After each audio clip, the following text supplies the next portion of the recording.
মানিকেরা চলেন একটা বার আগিয়ে যাওয়া যায়।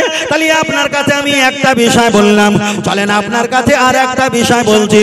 আবার কিছু কিছু জলসার মাহফিলে দেখেছি অনেক জায়গা দোকান আছে, একটা প্লাস্টিকের পুতুল বিক্রি হয়, আবার কখনো রবারের পুতুল বিক্রি হয়, আবার কখনো কাঠের পুতুল বিক্রি হয়, আবার কখনো স্টেনাল পিস্টেল অ্যালুমিনিয়ামের পুতুল বিক্রি হয়, আবার শীতের সময় পঞ্চের গদি তুলোর পুতুল বিক্রি। তাহলে এক একটা ধরনের পুতুল বিক্রি হয়। চলেন একটা হাদিস শরীফ বলা যাক। হাদিসটা বুখারী শরীফে এসেছে। আল্লাহ নবী হাদিস শরীফে বলেছেন, লা তাকুমুস সাআ, আমার আল্লাহ কিয়ামত দেবে, কিয়ামত দেবে। অতদিন পর্যন্ত আমার আল্লাহ কিয়ামত দেবে না যতদিন না পর্যন্ত এক শ্রেণীর উম্মাতানেরা ওরা ঠাকুর পূজা করে বেঈমান কাফের না হবে, ততদিন আমার আল্লাহ কিয়ামত দেবে না, দেবে না। চলেন একটাবার আগিয়ে যাওয়া যাক। লক্ষ্য করে দেখা যায় আপনাদের এলাকায় যদি একটা শূকর আসে, ওই শূকরটা 50 কেজি ওজন, ওটা হালাল না হারাম? হারাম। এখন শূকর 50 কেজি ওজন, ওর একটা বাচ্চা হয়েছে 5 কেজি ওজন, ওটা হালাল না হারাম? তাহলে হারাম, বড়টাও হারাম, ছোটটাও হারাম। তাহলে দেখা যায় মা হারাম, হারামের বাচ্চাটাও হারাম। একটা গরু আছে 100 কেজি ওজন, একটা গরুর বাচ্চা হয়েছে 10 কেজি ওজন, ওটা হালাল না হারাম? ওটা হালাল। তাহলে গরুটা হালাল, বাচ্চাটা হালাল, বড়টা হালাল, ছোটটা হালাল।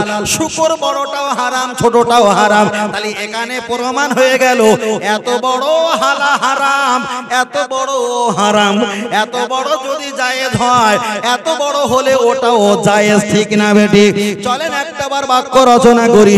আপনাদের এলাকায় যারা মনোহরি দোকান দেয়, ওদের কাছে প্লাস্টিকের বোতল পাওয়া যায়, ওদের কাছে রবারের বোতল পাওয়া যায়, ওদের কাছে কাঠের বোতল পাওয়া যায়। একটা দেবদেবী ঠাকুর যদি তৈরি করা হয় 5 হাত, ওটা আমাদের জন্য হালাল না হারাম? হারাম। আর কেউ যদি বাড়িতে পুতুল ঠাকুরের বাচ্চা এত বড় যদি একটা প্লাস্টিক কিংবা লোহা কিংবা কাঠের যদি একটা পুতুল কেনে, ওটা তো হারামের বাচ্চা, হারাম। এটা কি জায়েজ?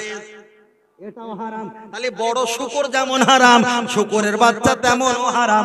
বড় দেবদেবী যেমন আমাদের জন্য হারাম, আর এত বড় বাচ্চা ওটাও হারামের বাচ্চা, হারাম। চলেন একটাবার আগিয়ে যাওয়া যাক। আল্লাহ নবী হাদিস শরীফে বললেন, সেই জামানায় দেখতে পাওয়া যাবে আমার উম্মতের ভিতরে এক শ্রেণীর উম্মতেরা ওরা দেবদেবী ঠাকুর পূজা করে ওরা বেঈমান আর কাফের হয়ে যাবে। এই ব্যাখ্যাটা আমি খুঁজে পেলাম না, শুধু হাদিস পড়েছি।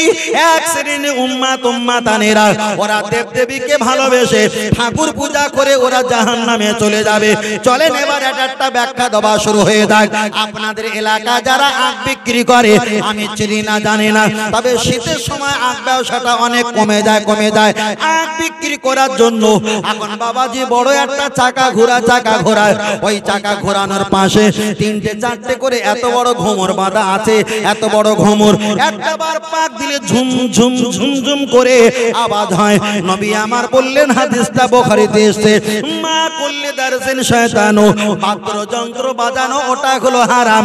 ইবলিসের হাতে ঘুমর ছিল, নবী বলেছিল, ওই জন্য ঘুমর বাজানো হারাম। যারা আখ ব্যবসা করে ওটা অবশ্যই ব্যবসাটা হালাল, কিন্তু ঘুমর বাঁধার কারণে ব্যবসাটা হয়ে গেছে হারাম। অনেক জায়গা দেখতে পাওয়া যায় এখন চাচাজি একটা বকনা কিনেছে গাই গরু, আর গাই গরুর আল্লাহ একটা বাচ্চা দিয়েছে, বাচ্চাটা নাদুস নুদুস চেহারা। এখন মার্কেট থেকে একটা ঘুমর এনে ওই বাচ্চার গলায় পরিয়ে দিয়েছে। বাচ্চাটা যত লাফালাফি করে আর ঘুমরটা ঝুমঝুম ঝুমঝুম করে বাজে, রাসূল বলেছে ওটা হারাম, ওটা চলবে না। অনেক বাচ্চা আছে পুকুরে রাস্তায় দৌড়াদৌড়ি করে, অনেকে মায়েরা কোমরে কিংবা পায়ে একটা করে ঘুমর বেঁধে দেয়, না না এটা চলবে না, চলবে না। অনেক মায়েরা হাতে চুড়ি পরে, আল্লাহ নবী এমন কথা বলে যায়নি যে চুড়ি পরা হারাম, নবী আমার এ কথা বলে যায়নি। অবশ্যই চুড়ি পরা জায়েজ। আবু বকর হুজুর নিজের মেয়ে আয়েশা সিদ্দিকাকে, হুজুর আমার চুড়ি পরিয়েছিলেন, আল্লাহ নবী জায়েজ বলেছিলেন। ও আমার মায়েরা যারা প্রজেক্টরে দেখছো, আপনারা হাতে চুড়ি পরবেন, স্টেনাল পিস্টিল পড়তে পারেন, লোহার পড়তে পারেন, তামার পড়তে পারেন, হীরা জহরত কাঞ্চন মণি মুক্তা রূপা আপনি চুড়ি পড়তে পারেন, কিন্তু এত পরিমাণ চুড়ি আপনি পরবেন না। সেজদা যখন চলে যাবেন আর গড় গড় গড় গড় করে পড়ে ঝুমঝুমি আওয়াজ হবে, রাসূল বলেছে এটা হারাম, এটা পরা চলবে না। আবার এত পরিমাণে চুড়ি পরবে না, এই শীতের সময় গভীর রাতে তোমার চুড়ির আওয়াজ পাশের কামরার মানুষের কানে যেন না যায়।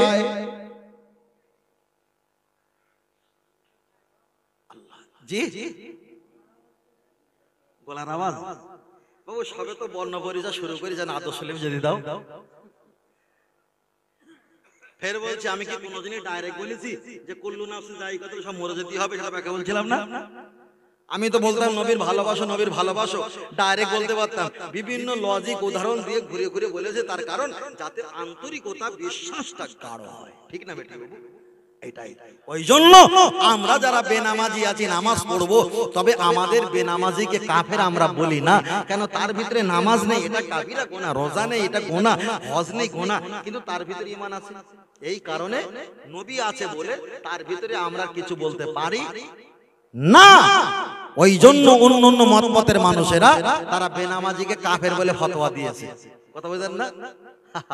আমরা বলি না, তার কারণ আমরা ওদেরকে বড় ভালোবাসি। কেন ভালোবাসি? কেন ওরা আমার বাড়ির পরিবার। বলুন সুবহানাল্লাহ। আর একটু জোরে হবে না? আমার কথা বুঝতে পারছেন নাকি? আল্লাহ, আমি খুব কি খারাপ কথা বলছি? আগে একটা বিষয় বলেছি, পরের আর একটা বিষয়, এক একটা সাবজেক্টের উপরে হচ্ছে, একটা বিষয় নিয়ে হচ্ছে না। কেউ ডাল কম খায়, কেউ একটু সোয়াবিন খায় বেশি, কেউ একটু পাঁপড় খায় বেশি। আমি সব রকমের দিচ্ছি, কারোর না কারোর পাতে অল্প অল্প পড়বে। আর একই রকম দিলে যে খায় না তার পাত পুরো ফাঁকা যাবে। ওই জন্য সব রকম মিলে বলছি। ও আমার জানান যুবকের, আমি আপনাকে বোঝাতে চাই, লক্ষ্য করে দেখা যায় আমার মায়েদের সম্পর্কে বলছিলাম। তাহলে আগের দোকানে ঘুমুর বাঁধা চলবে না, বাচ্চাদের কোমরে কিংবা পায়ে ঘুমুর বাঁধা চলবে না। মায়েরা চুড়ি পরবে কেন? ঝুমঝুমের আওয়াজ না হয়। বাংলাদেশ থেকে ফতোয়া দিয়েছে মায়েরা নূপুর পরে নামাজ পড়তে পারবে না, মায়েরা পায়ে নূপুর পরে নামাজ পড়তে পারবে না। টোটাল ইন্ডিয়ার ভিতরে অহংকার নয়, আল্লাহ শুকরিয়া, টোটাল ভারতবর্ষে ইন্ডিয়ার ভিতরে অনেক বড় বড় হুজুর, মুফতি, ওয়াইজিন, বক্তা আছে। তারা কোনো জবান না খুললে এই ভারতবর্ষের ভিতরে সর্বপ্রথম ইন্ডিয়াতে আমি অনেক দর্জন ইন্টারনেটে ভিডিও দিয়েছি, যারাই বলেছেন নূপুর পরে নামাজ হবে না। আমি ভারতবর্ষ থেকে বলেছিলাম অবশ্যই পায়ে নূপুর পরে নামাজ হবে। তার একটাই কারণ হলো মায়েরা পায়ে নূপুর পরে, নূপুরে দুটো মুখ এক জায়গায় করে লাগিয়ে দিতে হয়। আর এ মাথায় তিনটে ঘুমর আছে, ওই মাথায় তিনটে ঘুমর আছে। ওই ঘুমর গুলো যখন চলাফেরা করে আর ঝুমঝুম করে আওয়াজ হয়। নবী আমার বললেন মা কুল্লি দারসিন শয়তান আকামা ক্বালা আলাইহিস সালাম, এই বাদ্র যন্ত্রের জন্য রহমতের ফেরেশতা পালিয়ে যায়, ওদের নামাজটা ফাঁসেদ হয়ে যায়। ওরাই বলেছে নামাজ হবে না, হবে না। আমি মায়েদের বলবো, মা আপনি নেপুর পড়তে পারেন, যেমন বলেছিলাম চুড়ি পড়তে পারেন, সেটা অল্প পরেন, 5টা বিক্রি করে দিয়ে একটা দামি চুড়ি পরেন, যাতে করে আওয়াজ ঝুমঝুমি না হয়। আমি মায়েদের বলবো, মা তোমরা পায়ে নূপুর পরবে, নূপুর পরবে, তবে নূপুরের তিনটে করে 6টা পর্দা না খুলে দিলে আর কোনো সমস্যা নাই। জোরে জোরে বলেন সুবহানাল্লাহ। হ্যাকার ফতোয়া দিয়ে দিয়েছে বলে নামাজ হবে না। আল্লাহ, শুধু হবে না হবে না, হারাম হারাম বেদাত বলতে বলতে ওদের মুখে শুধু অটোমেটিক ওই। ও আমার জামান যুবকেরা, চলেন আমি আপনাকে বোঝাতে চাই, লক্ষ্য করে দেখা যায় আমার নবীর কথা বলছিলাম, মশলার কথা বলছিলাম। আপনার কাছে আর একটা কথা বলবো, নামাজের কথা যখন বলেছি আর একটা বার নামাজ বলা যায়। আমরা যখন নামাজ পড়ি, নামাজ পড়ার সময় অনেক জায়গা দেখতে পেয়েছি রমজান মাসে এখন বাবাজি নতুন নামাজি হয়েছে, আর নামাজ পড়ার সময় মসজিদে নামাজ পড়তে গেল, এখন রমজান মাসে গালে থুতু এসে গেছে, হাতটা ধরে নিয়ে জানালাটা এক হাতে খুলে দিল, হক তো বলে থুতু ফেললো, আবার হাতটা ধরে চেপে রেখে দিয়েছে। নামাজটা যখন শেষ হয়ে যায়, আমি জিজ্ঞাসা করলাম, ভাই কি হলো, তুমি নামাজ অবস্থায় জানলা দিয়ে থুতু ফেললে কেন? হুজুর আমি জানালা দিয়ে থুতু ফেলেছি বটে, কিন্তু এই যে 2 হাত তো আমি ছাড়িনি। বাবা এটা ভুল।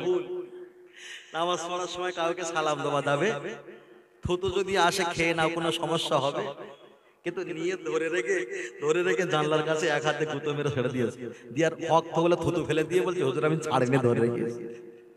আল্লাহ, এটা ভুল হবে সোনা ভাই, এটা ভুল হবে। আবার আমাদের অনেকে সমাজে আছে, অনেক ব্যক্তিরা আছে মসজিদে দান করে, মাদ্রাসায় দান করে, 90% দান কোনো কবুল হয় না। 90% দান কবুল হয় না। তার ব্যাখ্যাটা হলো কি, কেউ একজন বলল আল্লাহ আপনি যদি আমার প্রতি দয়া করেন, আমার মেয়ে যদি চাকরি পায়, আমার স্ত্রী যদি সুস্থ হয়ে যায়, আমার স্ত্রী যদি একটু ভালো হয়ে যায়, আমার ছেলে যদি চাকরি পায়, আমার ছেলে যদি রোগ থেকে সেবা হয়ে যায়, আল্লাহ আপনার ঘরে আমি 10,000 টাকা দেব। এবার আল্লাহ চিন্তা করা শুরু করলেন, হায় রে আমার বান্দা, তোমার সুস্থ হলে, তোমার ছেলে চাকরি পেলে, তারপরে আমার ঘরে তুমি টাকা দেবে। তোমার ছেলে যদি সুস্থ না হয়, তোমার মেয়ে যদি চাকরি না পায়, তাহলে আমি আল্লাহ আমার ঘরে কোনো টাকা আসবে? আল্লাহ টেনশনে পড়বে না যে এর যদি কাজ দেই তাহলে মাল পাবো, যদি আমি কাজ না দেই মাল পাবো না? এটা রং। আপনি যখন নামাজ পড়েন, নামাজ পড়ার পরে দোয়া করেন না নামাজ পড়ার আগে দোয়া করেন? নামাজ পড়ার পরে আল্লাহ তোমার নামে খেটেছি, তোমার ইবাদত করেছি, তুমি মাল দাও, তাই না? আগে আল্লাহর কাছে কিছু দাও, দিয়ে বলো আল্লাহ আপনি ওই বিনিময়ে আমাকে শান্তি দাও, গুনাহ মাফ করো, এটা দাও ওটা দাও। আল্লাহ বলছেন ইয়াকা নাবুদু ওয়া ইয়াকা নাস্তাইন, আল্লাহ हम तेरी ही इबादत करते हैं और तुझे ही सिवाय दोनों हाथ उठाकर दुआ मांगते हैं। আল্লাহ আপনার ইবাদত করি, আপনার কাছে সাহায্য চাই। আল্লাহ বলে যে চায় না আমি বড় রাগান্বিত হই, আর যে বারবার আমাকে চায় আমার কাছে, আমি আল্লাহ বড় খুশি হয়ে যাই। বলুন সুবহানাল্লাহ। আর একটু জোরে হবে না? আর একটু জোরে হবে না? নারে তাকবীর, আল্লাহু আকবার। আল্লাহ, আমি আপনার কাছে বলছিলাম তাহলে মায়েদের সম্পর্কে মশলা বলছিলাম, চুরির ব্যাপারে অবশ্যই এগুলো আপনারা পরিহার করার চেষ্টা করবেন। এবার আমি আপনাকে বলছি, আমার দাদু ভাই হজপাকে গিয়েছিল, ফের একবার দাদু ভাইয়ের নামটা নেওয়া যাক। আর একটা জিনিস আসবে, তাই না দাদু ভাই? আর একটা জিনিস আছে, তুমি শুধু সামনে বসে থাকো, ছেঁড়া যত বুড়ো বাপ যতদিন বাঁচবে ততদিন লাভ। আল্লাহ আমার দাদু ভাইকে কবুল করেন, বলেন আমিন। আল্লাহ আমাদের সকলকে কবুল করেন, বলেন আমিন। কেন আমাদের মুরব্বী একবার হারিয়ে গেলে আর খুঁজে পাবো না, ওনাদের অবদান হলো আমাদের পিছনে পিছনে অটোমেটিক ঘুরছে, ঠিক না বেটি? আল্লাহ আল্লাহর কাবা শরীফে হজ পাখি যারা চলে যায়, আল্লাহর কাবা শরীফে হজ করতে যারা চলে যায়, আপনি এখান থেকে চলে যাবেন আপনার মোল্লার ঠেস থেকে, এখান থেকে চলে যাবেন আল্লাহর কাবা শরীফে। কলকাতা এয়ারপোর্টে আপনি চলে গেলেন, ওখান থেকে ইহরাম করলেন কি না করলেন আগে পরে আপনার জবানে কোনো নাম থাকবে না, ছেলে মেয়ে বি বাচ্চা নাতি পোতা আল আওলাদের কারো নাম থাকবে না, একটাই নাম থাকে আল্লাহুম্মা লাব্বাইক লাব্বাইক লা শারীকা লাকা ইন্নাল হামদা ওয়ান নি'মাতা লাকা। এই তাসবিহটা বারবার পড়তে পড়তে হাজী সাহেবরা কাবা শরীফে চলে যায়। আমার আল্লাহ কোরআন শরীফে জানিয়ে দিলেন আমান দাখালা গোকানা আমিনা, যারা একটা বার কাবা শরীফে ওদের আরজুলাকুম, ওদের পাটা একটা বার রেখে দেয়, আল্লাহর কাবা শরীফে পা রাখার সঙ্গে সঙ্গে আমার আল্লাহর কোরআন বিবরণ দিয়েছে আমান দাখালা গোকানা আমিনা, ওই বান্দার জিন্দেগির গুনাহ আমি আল্লাহ মাফ করে দিয়ে থাকি। জোরে বলেন সুবহানাল্লাহ। আল্লাহর কাবা শরীফে কেউ বলেছেন 13টা, কেউ বলেছেন 16 জায়গায় দোয়া করলে দোয়া কবুল হয়। আল্লাহর কাবাটা তোয়াফ করবে, ইন্নী উরিতু তোয়াফ ফায়াসিরু তাকাব্বালহু মিন্নি। আল্লাহর কাবাটা তোয়াফ করে দোয়া চাইলে দোয়াটা কবুল হয়ে যায়। আল্লাহর কাবা শরীফের গেলাপ ওই জায়গা ধরে দোয়া করলে দোয়াটা কবুল হয়। হাতিমে কাবা, যেটা কাবা শরীফের পাশে বুক পর্যন্ত গাঁথনি করা আছে, ওই জায়গায় ইবাদত করলে আমার আল্লাহ এই দোয়া কবুল করে নেয়। মাকামে ইব্রাহিম আলাইহিস সালাম ওই জায়গায় দোয়া করলে দোয়াটা কবুল হয়ে যায়। এমন করে আল্লাহর কাবার এলাকায় শুধু দোয়া কবুল আর কবুল। আমার বিষয়বস্তু হলো একটা, আমি কিন্তু লোকেশন ভুলে যাইনি। আমার দাদু ভাই তিনি হজপাকে চলে গেছে, এখন ওনার সঙ্গে ওনার স্ত্রীও আল্লাহর কাবা বাইতুল্লাহ শরীফে হজপাকে চলে গেছে। তাম পৃথিবীর কোটি কোটি মানুষ আল্লাহর কাবা শরীফে হাজির হয়ে গেছে। সামনে পিছনে ডাইনে বাঁয়ে অগণিত আল্লাহ পাকের বান্দা বান্দি ঘোরাঘুরি করছে। আপনি যদি জোরে জোরে তাসবিহ পাঠ করেন আমার দাদু ভাই, আল্লাহুম্মা লাব্বাইক লাব্বাইক লা শারীকা লাকা ইন্নাল হামদা ওয়ান নি'মাতা লাকা, দাদু ভাই জোরে জোরে জোরে জোরে তাসবিহ পাঠ করবে, এতে কোনো সমস্যা নেই, এতে কোনো অসুবিধা নেই। কিন্তু অসুবিধা এক জায়গায়, ওনার যে স্ত্রী আল্লাহর কাবা শরীফে গেছে, স্ত্রী যদি ওনার স্বামীর মতো আওয়াজ দিয়ে আল্লাহুম্মা লাব্বাইক লাব্বাইক লা শারীকা লাকা ইন্নাল হামদা ওয়ান নি'মাতা লাকা, উনি যদি স্বামীর মতো কণ্ঠ জোরে জোরে জোরে জোরে আল্লাহ তাসবিহ যদি পাঠ করে, ওইখানে গল্প নয়, হাসি নয়, ঠাট্টা নয়, ইয়ারকি নয়, কোনো ঠাট্টা মশকরাক নয়, আল্লাহ নামে তাসবিহটা যদি কোনো একটা মহিলা জোরে জোরে জোরে জোরে পাঠ করে, আল্লাহ নবী হাদিস শরীফে বলেছেন ওই মহিলাটার জবানের কণ্ঠের আওয়াজ সামনে পিছনে ডাইনে বাঁয়ে অগণিত অপুরুষ ব্যক্তি যদি শুনতে পায়, গল্প নয়, হাসি নয়, ঠাট্টা নয়, আল্লাহর তাসবিহর আওয়াজ যদি অপুরুষ ব্যক্তি শুনতে পায়, নারুন হাবিয়া কোরআনের ব্যাখ্যায় বলেছে ওই মহিলাটা জিহ্বাটা টেনে টেনে টেনে টেনে হাবিয়া নামীয় জাহান্নামে আমার আল্লাহ পুঁতে দেবে। ও আমার মায়ের, আমি আপনাকে বোঝাতে চাই যে কাবা শরীফের দিকে তাকালে 100 কোটি টাকা করে রহমত হয়, যে কাবায় আল্লাহর কোরআন নাজিল হয়েছে, যে কাবার এলাকায় নবী পাকের আগমন, যে কাবা লক্ষ লক্ষ নবীদের আগমন, যে কাবা 16 জায়গায় দোয়া কবুল হয়, যে কাবা এক রাকাত নামাজ পড়লে 1 লক্ষ রাকাতে সওয়াব পাওয়া যায়, যে কাবা तमाम পৃথিবীর মানুষেরা একটা মৃত ব্যক্তি জানাজা পড়লে 1 লক্ষ মাইয়েতের জানাজা পড়া সওয়াব পাওয়া যায়, একটা কোরআন খতম দিলে 1 লক্ষ কোরআন খতমের সওয়াব পাওয়া যায়। ওই কাবা এলাকায় কাবা শরীফে গিয়ে গল্প নয়, হাসি না, ঠাট্টা নয়, কোনো একটা মহিলা যদি আল্লাহুম্মা লাব্বাইক লাব্বাইক লা শারীকা লাকা এই তাসবিহটা জোরে পাঠ করার কারণে তার জিহ্বাটা নিয়ে যদি আল্লাহ জাহান্নামে যদি পুঁতে দেয়, আমাদের সমাজে যত নারীরা আছে এরা এত মোবাইলে হাসাহাসি করে, এত মোবাইলে কথাবার্তা বলে, এদের কণ্ঠ এত জোর, এদের গলার এত আওয়াজ, আমার মন বলে আপনাদের এলাকায় যারা মুয়াজ্জিন আছে ওই মুয়াজ্জিনের গলার আওয়াজ নেই, আগামী কালকে রে তাকে হটিয়ে বাদ দিয়ে আপনাদের এলাকা যে মেয়েদের গলার জোর বেশি ওই মেয়েকে আগামী দিন মুয়াজ্জিন বানিয়ে দেবে, ঠিক না বেটি? কাবা শরীফে আল্লাহর জিকির করলে এই আওয়াজ যদি অপুরুষ ব্যক্তি শুনতে পায়, নারুন হাবিয়া হাবিয়া নামীয় জাহান্নামে যদি আল্লাহ পুঁতে দেয়, তাহলে এটা তো কাবা এলাকা নয়, এটা তো কি বলা যায় মক্কা মদিনা শরীফে নয়। এখানে গল্প চলে, হাসি চলে, হি হি হা হা হু হু শুরু করে দিয়েছে, 3টে 4টে পুরুষেরা রাস্তা দিয়ে যায়, তাদের প্রতি লানত ও বদদুয়া করতে করতে যাচ্ছে, ঠিক না বেঠি? এখন এই সমাজের নারীরা এরা যদি জাহান্নামে যায়, শুধু মহিলা তো একা যাবে না দাদু ভাই, নিজের বড় ছেলেকে নিয়ে যাবে, নিজের স্বামীকে নিয়ে যাবে, নিজের বাপকে নিয়ে যাবে, নিজের বড় ভাইকে নিয়ে যাবে। ও জাহান্নামে গেলে 4টে পুরুষকে গোলার টুটি ধরে নিয়ে যাবে। জিসকা মতলব হুজুর ব্যাখ্যা করে বলেছে, ছোটবেলায় বাপের কোলে ছিল, বাপ ওই মেয়েটার ভূমিকা পালন করেনি, বুঝেন না?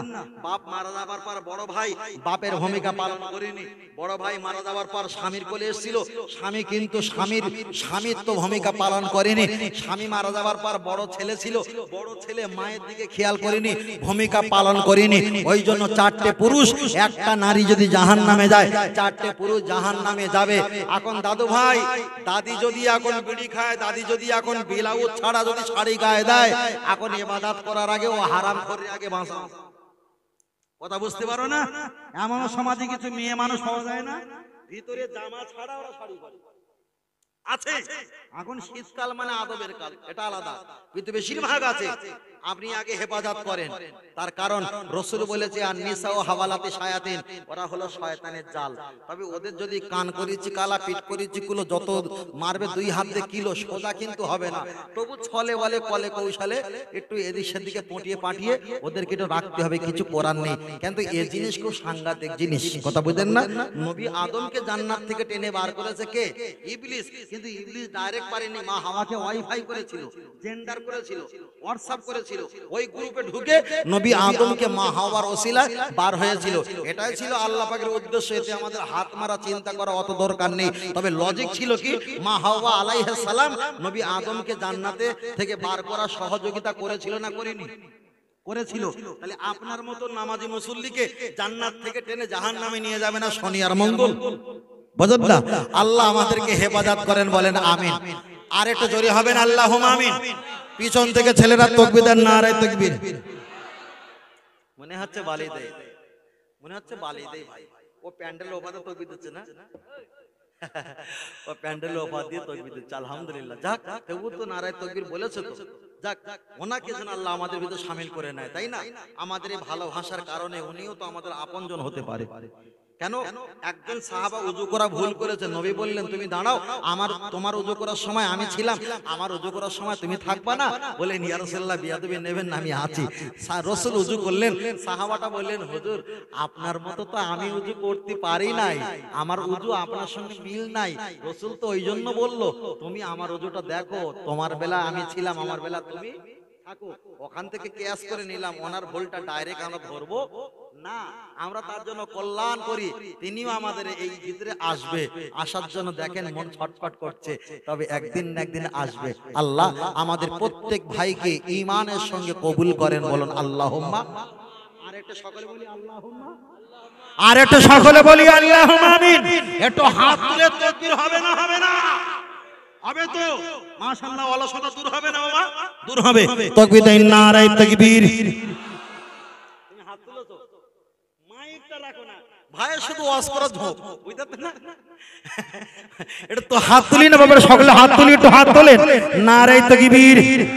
আর একটু জোরে নারায়ে তাকবীর। আহলে সুন্নাত আল জামাত, আহলে সুন্নাত আল জামাত, আহলে আল কোরআনের আলো, আল হাদিসের আলো, মদিনা মক্কা শরীফ, নারে তাকবীর। আল্লাহ কবুল করেন, বলেন আমিন। আর একটু জোরে হবে না আল্লাহুম্মা আমিন। একটা গজল হবে না? হবে না? একটা গজল হবে তো? হ্যাঁ ভাই, গজল হবে তো? ঠিক আছিস তো তুই? ঠিক আছিস তো? মাঝে মাঝে উঠছিস কেন? একদম উঠবি না, কারেন্ট ধরিয়ে দেবো ওখানে, বিনা মিউজিকে ড্যান্স হবে। উঠবে না, চুপ করে বসে থাকো, বুঝলেন না? এই যে যারা পাগল আদমি আছে, এদের প্রতি নামাজ জায়েজ নয়।